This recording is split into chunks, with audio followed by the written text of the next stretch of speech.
Don't forget to sign up for my 5-day free course if you haven't already.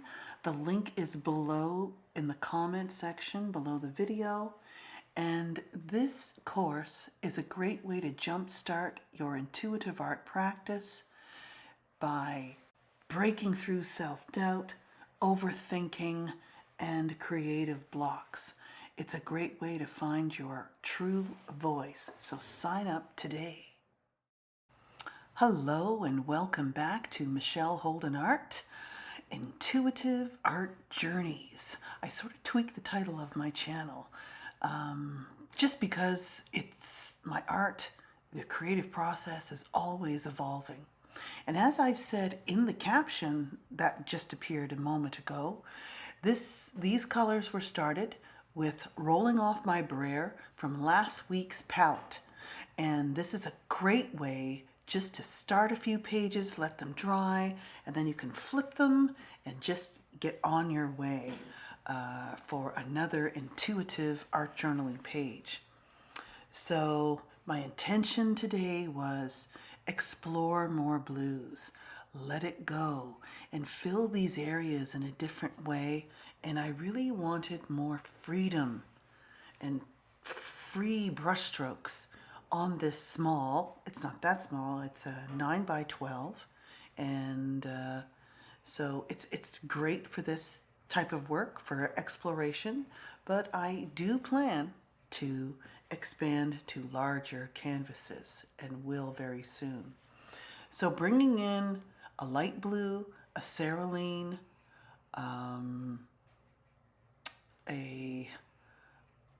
I forget what the other blue is, but I will have it in the show notes below. It's a very strong blue. And of course, Payne's Gray, which is fabulous. And very translucent. So I didn't want to think, but I wanted energy. That's another thing.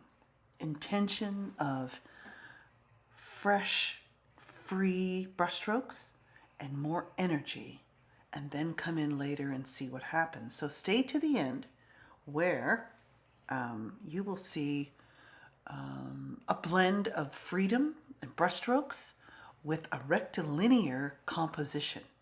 And I will be adding collage of just more blue. And as you can see, the beautiful colored collage above my art station there is all, the bright colors are made from deli wrap and then newsprint, and they're very translucent.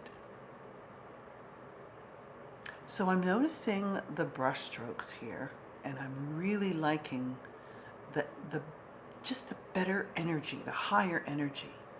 And I'm just lifting off the excess with a blank sheet of 8 by 10 newsprint.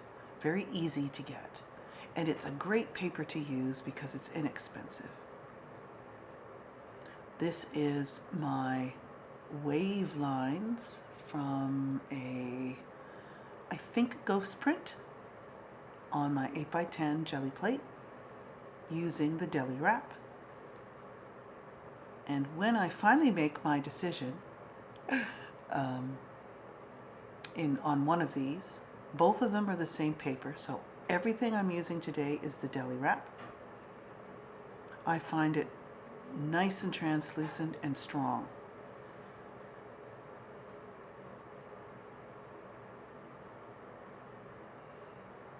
And as you notice, you can see, well, there's too much thinking going on. Make a decision. So then I couldn't make a decision. I put down the collage. I know it needed some kind of pattern. And now I'm going back and forth. And even during your 20-minute sessions, if you are, this one isn't so much 20 minutes. I took a little longer because I was just free and I just wanted to just do something without any constraints except for the intentions that I mentioned a moment ago. And I just gathered my papers and just started.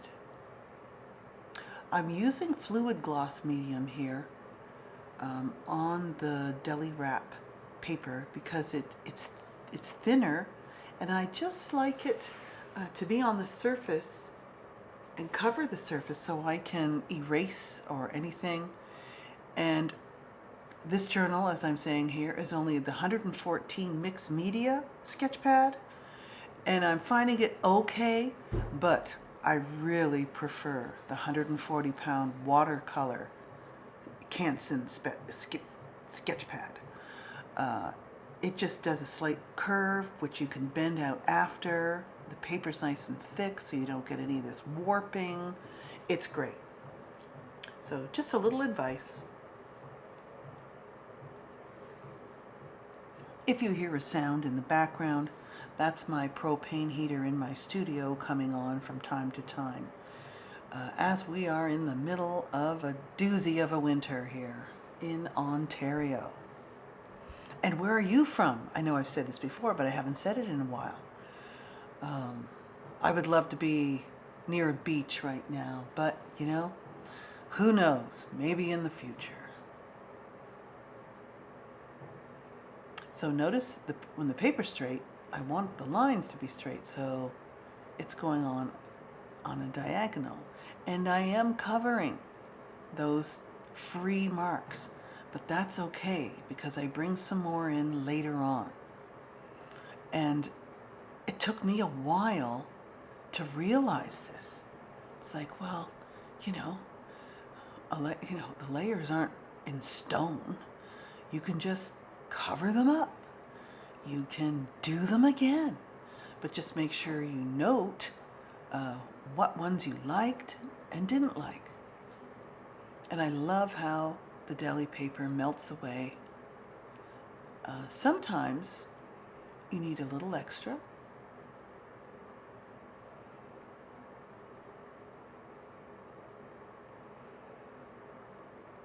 Getting those edges. So welcome if you are here for the first time. My name is Michelle Holden, and I've had this channel for a while now, and I'm enjoying it thoroughly. And we've got some challenges coming up in the near future. I've got a couple of issues, health issue-y type of things that I need to take care of before I can commit to the challenge, and then a couple of courses that are coming after that. So I'm trying to decide on the best time. It will be in the spring. So stay tuned. And it has everything to do with a 20-minute intuitive art journaling practice. It's amazing what you can accomplish in 20 minutes. And knowing that you only need 20 minutes, I believe I've been showing up more in my practice and trying to stay connected, because at the beginning of the year I took some time off in December and I became very disconnected, almost like you forget what you love and you forget what inspires you. And this is important to stay in touch with that, and I'm learning.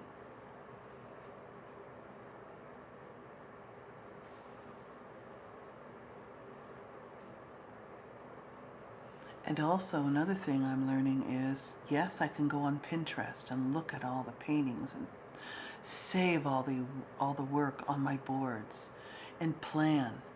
But if I'm not actually making art, it's all sort of just a dream. I want more than just a dream. Do you? So we've got to show up and just do it and not worry. So I sped this up just to, So wow, talk about energy, right? Because you've got the contrasting orange and reds there with the blue. So I thought, whoa. And as you may have known in the past, I'm not really used to these super bright colors. But I know this year I just had to get into color. So then I did some translucency there. And then, why don't I keep going with this color shaper because it does such a great job. And then I'm scoring through. Now, the layers underneath don't really show up. But this is a good thing to keep in mind, that I want to try that next time. So, even though this video, I didn't show my self-reflection notes, and I probably should do that just to, you know, walk the walk and write these key things down. It only takes a moment.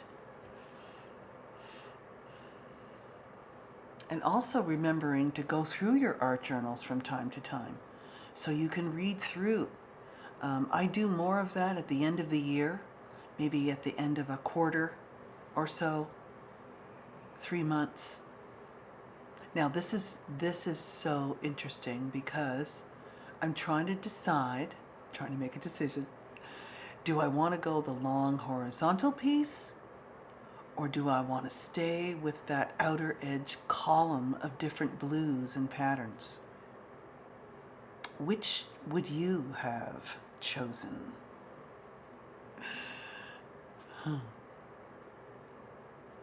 And as I move through this page, and I didn't really like it when I finished it, to be honest. Now, and it's been a few, 4 or 5 days, because I did this last week ahead of time, which is so nice, because then I can just relax, let it sit, and then come back and discover that I do really like it. And what emerged were these, of course, the intuitive placement. I found my roll-off page on newsprint of the same colors, or very similar colors, and I just sort of kept building. And as I kept building, different shapes started to emerge. A very large rectilinear shapes, and then of course the shapes on the right-hand side in a column, and it just became clearer. Even though I did have to sacrifice those layers underneath, I did in the end bring them back. So that's getting into my process more. And as I'm paying more attention to this, I realized I'm really not. I was just creating and having fun, but then not really going, okay, what worked? What didn't work? What did I really learn from this page? And is it the feeling I'm looking for? So those are two main, what did I learn? And what was the feeling like? Did it match it or not? So I don't know if I've said this, I'm going to sort of tweak the self-reflection sheet towards this way when my challenge comes up. So if you're not on my email list, please grab your 60 prompts, the current self-reflection sheet, and then you'll be notified when all of my new stuff comes up, because 2025 is the year. Now you can see how this page is all sort of bumpy and bubbly. I just ignored that because it's just an exploration page. And then I'm coming in with cerulean blue, some more of this, I don't know if it's a Prussian blue. No, it's phthalo blue. I will check. And as I'm doing the narration, I can't just jump over to my table over there. I could, but I just don't want to right now. I'm in the flow. And then I even took some of that opaque light blue across, and then you can see this giant shape emerge. And I'm really liking that as I clarify it. So covering up that, I think that collage blue piece was too big, so I've changed the ratios. Lifting with my brayer, it's a wonderful tool, and I plan to use it a lot more. And then that really clarified that piece. Then I'm just changing this to continue that vertical blue column, and then decided, well, let's go all the way. And this is where I love collage pieces, or pages of similar and just slightly lighter or darker, and then you can get all of these subtle values going on. And now all of a sudden this page is clear. I just love when that happens. It was really a good learning for me. Yeah, and then again, a smaller one in the horizon. It's very subtle, and I like it that way. So it's very textured. And then I'm sort of going with that flow. You see, that's too similar. Oh, well, let's see what I end up choosing anyway. Oh, I went for that. And rather than darker, I think I wanted to go slightly warmer, or just change that blue around to carry down from the value above it. I'm just putting that there just to make sure. There it is. Right away, you just know. So I'm just tracing that, and it gets all messed up, and I realize I didn't really need to do that. Just take an eye of width and then put it in. Oh yeah. So it's another difference. So it's a close value, but it's a different hue in temperature. So wow. And I'm noticing water. Water. What is with all this water? So I'm just going to go with it. I guess blue. I live right beside the water, so that's a big influence from my environment. What in your environment do you find influences your art? And I'm loving this. So now I've got a clearer process in mind of starting very free and getting those marks and the energy. So I want to change it. It's not so much marks, it's the energy of the marks. The energy and the authenticity. This is a loaded week. Thank you for hanging in with me, my crazy thoughts, but they're not crazy, they're good. And then just this highlight of color I wanted to come in, which would emphasize the blue and orange, even though this is a little more yellow. So I thought I'd zoom in here. Notice it looks better closer to its similar surroundings. So now it's time for lines. I just grabbed the blue Posca marker.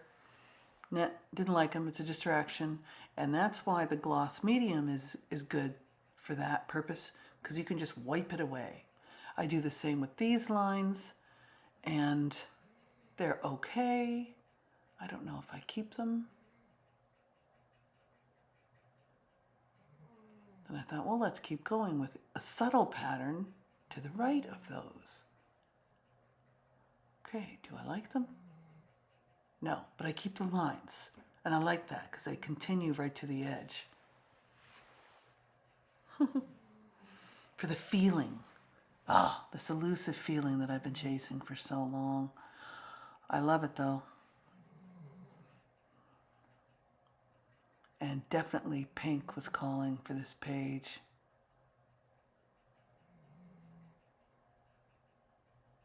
This little piece of yellow just wants to jump in there, but I keep resisting.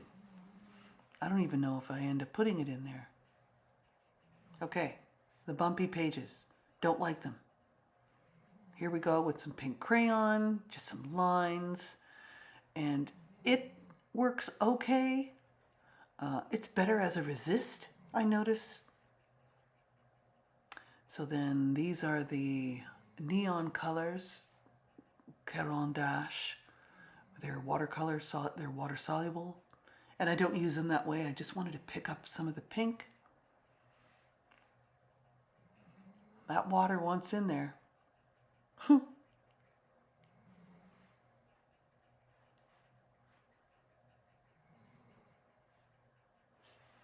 All right. One of my favorite collage pages. But I think I like to do those with the toothed wedge on deli wrap because it's more translucent. But sometimes you just need an opaque piece to cover up something. So this little piece, I'm thinking I need something up at the top because it seemed a little empty. Definitely. So then I'm thinking maybe my circles. So I do end up putting the circles there.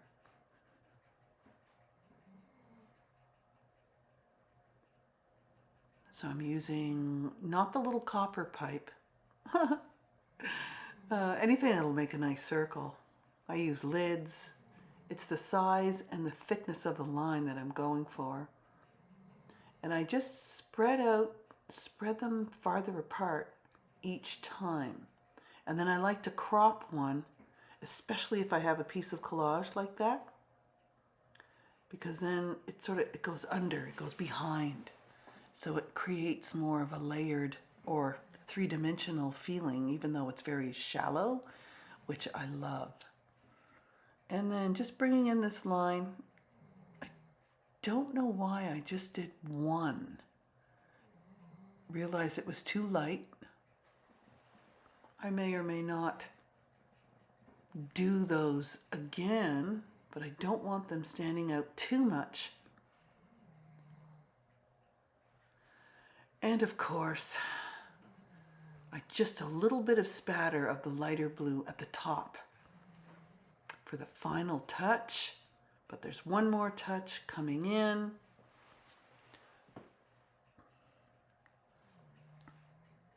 Yes, just that little bit of texture.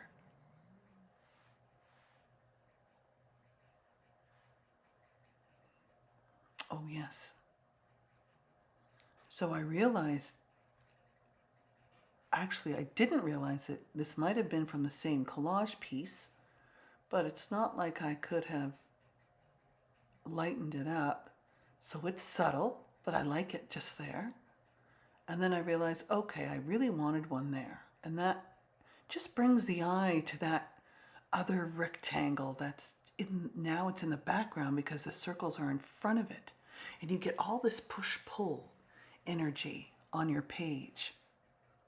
I love the waving line energy. The water, which is just now this tiny little square in a different, that's water, of course, and now it's underneath. This could be a landscape. There's so many possibilities. So it's ambiguous, but it gets you to question, it gets you to think with all the beautiful colors. My gold pen, I love my gold pen. And I'm just putting in a few dots. So I hope you enjoyed this page, enjoyed the approach, the perspective, and I will see you in the next video.